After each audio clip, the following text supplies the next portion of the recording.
I'm Barbara Kelly from the Hearing Loss Association of America. There are many causes of hearing loss, 3 of which I'll talk about now: genetics, ototoxic medications, and noise. The first one is really beyond our control. We can't pick our parents and our genetic makeup, though with continuing advances in gene research and clinical applications, this may be changing. But for now, we have to deal with the hand that heredity has dealt us.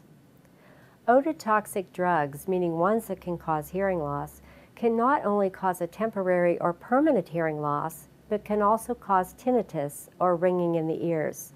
We may have some options, however, about the medications we take. It's always a good idea to ask a physician if a hearing loss is one of the possible side effects. If it is, and there is a substitute medication that will work just as well, then that would be the one to take. A major cause of hearing loss in our society is noise exposure. I recently saw a cartoon that suggested that music is only good if it is loud enough to cause ear bleeding, presumably at the same time damaging the delicate hair cells within the inner ear.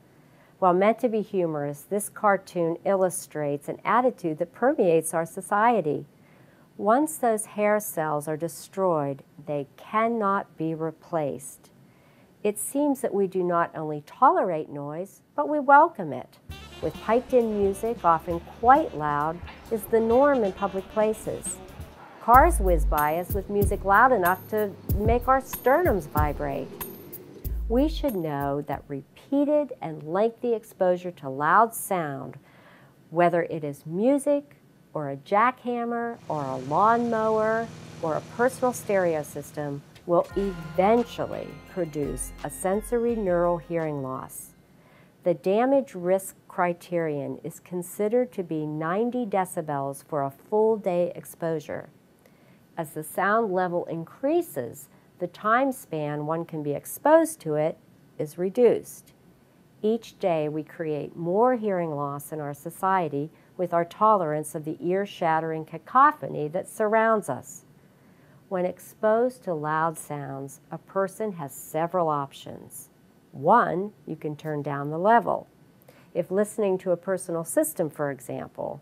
Or you could wear earplugs, like when using lawn equipment or going to a rock concert. This latter option is suggested for heavy machine operators or even when operating power tools.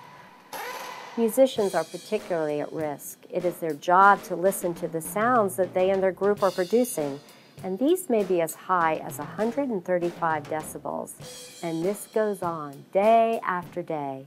They have no choice. This is their career and their livelihood.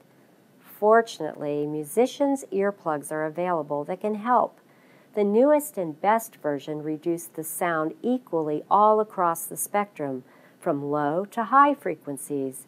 Everything sounds just as good as it did before, only softer. In brief, a noise-induced hearing loss is the most common cause for its occurrence in our society, and it's completely preventable. Many schools now offer various kinds of hearing conservation programs, and these should be encouraged and increased for all school-aged children. Now you know some of the causes of hearing loss, some of which are preventable, so hopefully you can take steps to better protect your hearing.